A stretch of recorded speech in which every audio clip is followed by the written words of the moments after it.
Good weekend, good Saturday, gentlemen, gentlewomen, and gentle children. Today, we are looking at our update from the raid. The last time we looked at this was 9 days ago, and it was just a few days after the big hotfix change coming with the reset, which buffed many of the specs. So this is going to be quite the interesting look and review at what's been happening in the raid, because as you might have seen from the tooltip, we do already have some changes we will take a look at, but there are more specs. There are more specs to be going over that received significant, or at the very least on paper, good enough buffs from the hotfixes. We are talking about Feral Druid, Devastation Evoker, Survival Hunter, Fire and Frost Mage, as well as Retribution Paladin, Affliction Warlock, and Destruction Warlock. These were the specs, the DPS specs, that were buffed in last week's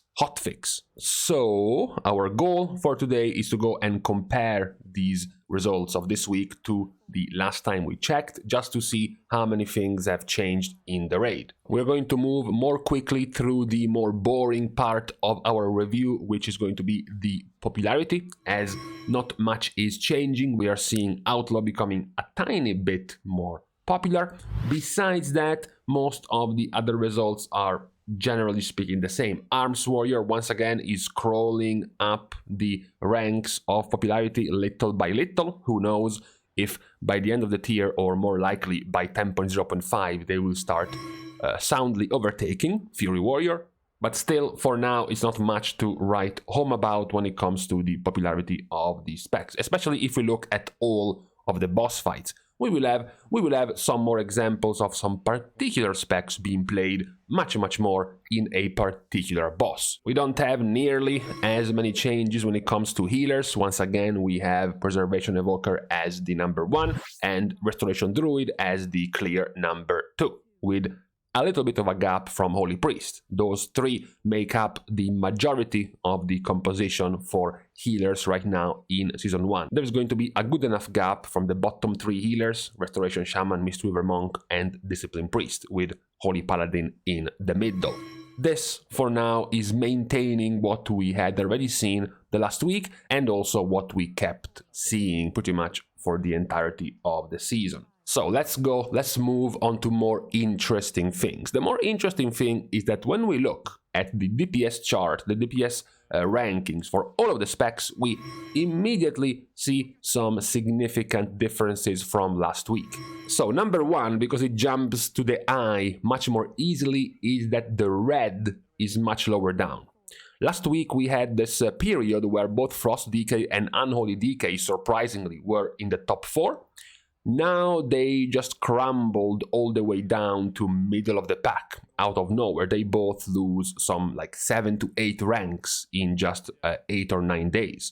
That's the main first change to look at. The other change is the reverse, is the opposite, because who is taking the place of these two specs right now is Retribution Paladin and Devastation Evoker. Those seem to be the two main updates of this week, the two new entries of top damage of this week. So it's worth talking about them a little bit. These were the January 9th hotfix buffs given to Red Paladin. Crusader Strike, Blade of Justice, and Final Reckoning were the 3 damage buffs given to Red Paladin. However, bear with me on this is my tinfoil hat theory. I don't think these buffs were particularly responsible for the position you now see Retribution Paladin being. I think their position is mostly casual. It just mostly happens to be there with the new entry of another boss in the rankings, because many guilds have started defeating Kurog and Diurna.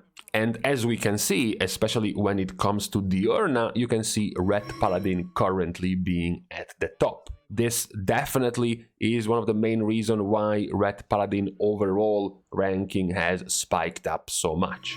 Because when you look at the numbers of Red Paladin, the 3 abilities that were buffed are here. Final Reckoning, and then Blade of Justice, and then Crusader Strike. So if you take all of these 3 abilities together and you count the buffs, this is barely 5% of a Red Paladin's damage. So I don't believe that a 5% damage buff given to Red would make them go all the way up to one of the better specs right now when it comes to DPS. I think it's more of a coincidence. Both the buff as well as the new entry logs for different bosses in where Red Paladin is doing much better in, it's going to end up making them look much better. Where they shine at the moment is in Diurna, which is a lot of AoE if the Red Paladin is in the AoE group, which it will be, as well as Dathia, which is also going to have two very important AoE phases in which the Red Paladin will take part in. So those two logs, where the Red Paladin is currently 1st and 6th, are what are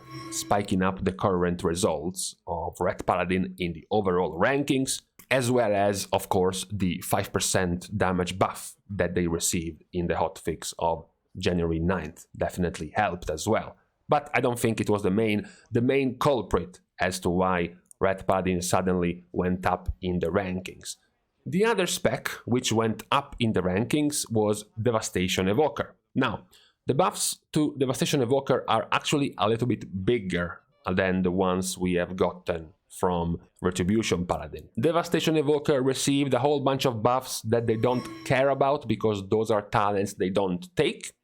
Firestorm, Eye of Infinity, and Iridescence they don't care about because they don't actually talent into those. What they care about is the 10% damage buff to Fire Breath, the 10% damage buff to Eternity Surge, as well as the extra crit damage of Spellweaver's Dominance. So, out of these talent buffs, Devastation is already getting some 5% damage buff from Eternity Surge and Fire Breath, plus an extra 3 to 4% damage buff from the crit damage increase of Spellweaver's Dominance. So this totals out to be closer to an 8 to 9% damage buff for Devastation than the buff that Red Paladin received. Devastation, much like Retribution, they do have something in common, which is their single target is definitely not their strong suit.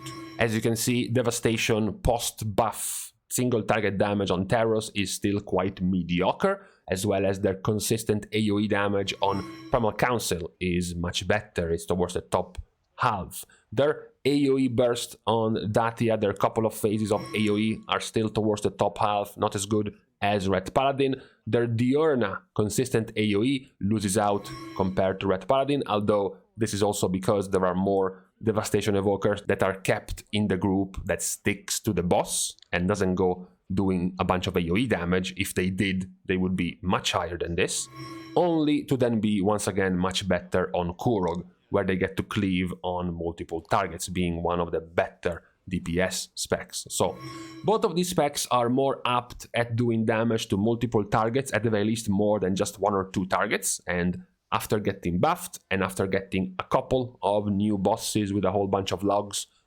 namely Kurog and Diurna, they have risen quite a lot when it comes to rankings, in overall rankings at least.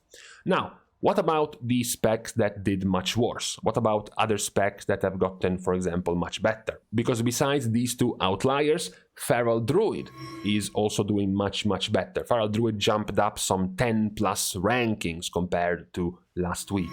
Well, if you want your answer, here's the answer. Here is once again me showing you the Diurna log, and while you were busy looking at the Ret being at the top, you also missed the Feral Druid being 4th overall on Diurna. Also, here is me once again showing you the Kurog overall rankings.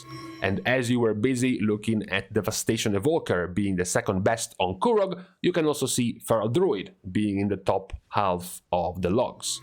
So the significant jump of Feral in the overall rankings of the damage is due to a couple more bosses being much more killed by guilds and therefore having way more logs and therefore allowing specs that were good, that were effective on those bosses to rise up in the rankings overall. So amongst the other specs getting buffed from the hotfix, we had, as mentioned, Fire Mage, we had Frost Mage, we had Affliction, we had Destruction and Survival. So why don't we take a look at what changed in these specs since the hotfix came through.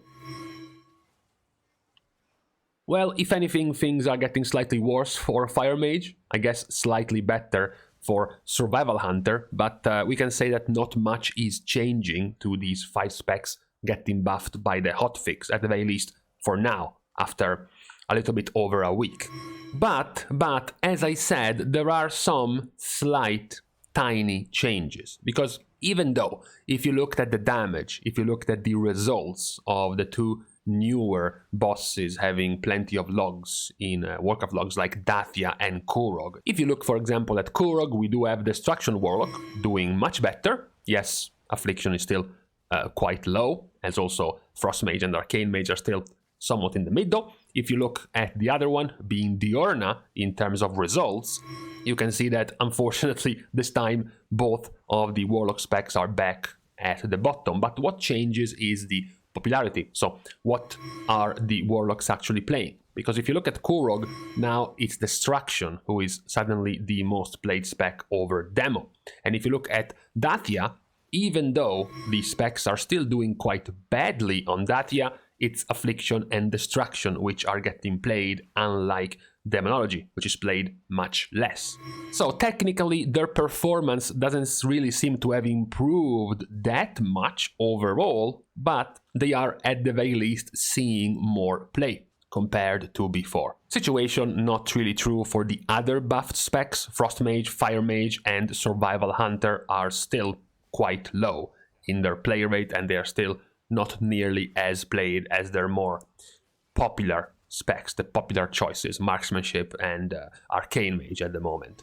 This graph over here, while being a little bit messy, can still show us something, because January 9th is when the hotfixes came through on Tuesday/Wednesday. We can see that shortly after, Ret Paladin, for example, and Devastation Evoker started rising up to the point in which they are nowadays. That is a good representation of the growth they have been having after their damage buffs in the hotfix of January the 9th. It is going to be interesting as we jump from the hotfixes of January the 9th to the patch 10.0.5 a couple of weeks later to see the complete list of changes. So to see all of the changes to the specs as we have seen in yesterday's video when it comes to changes to patch 10.0.5. We will see some changes to Arms Warrior, some changes to Shadow Priest, to Fury Warrior, changes to Balance Druid, Marksmanship Hunter, changes to Feral Druid as well. So it's going to be interesting to see once we close the circle of balance tuning, just exactly how the situation will end up looking like. For now, this is what we have. This is the main course of the week. The sudden growth for the moment of Ret Paladin, of Devastation Evoker, and also the growth of Feral Druid happening this reset. We could also mention, I guess, the loss, the lowering of the ranks of both of the Death Knight specs, even though both of them were not really nerfed in any way. Since we checked last week, they have simply lowered down their performance after we got into more bosses being logged. It's more of a natural occurrence, not really anything artificial happening to these two specs. And lastly, a little bit more sadly, no real changes to all of the other specs, even after significant hotfix buffs happened to them. So we're talking about Fire and Frost Mage, as well as Destruction and Affliction at the moment. With this review of the raid being done, these were all of the significant changes happening this reset and this week when it comes to the raid situation, the Vault of the Incarnates situation so far. As I mentioned, now what is left is to wait for patch 10.0.5 to hit the live servers, and then to see the eventual further changes based on the buffs and some nerfs happening to the specs, to see what exactly is going to change in the future. But for now, what is left is to wait.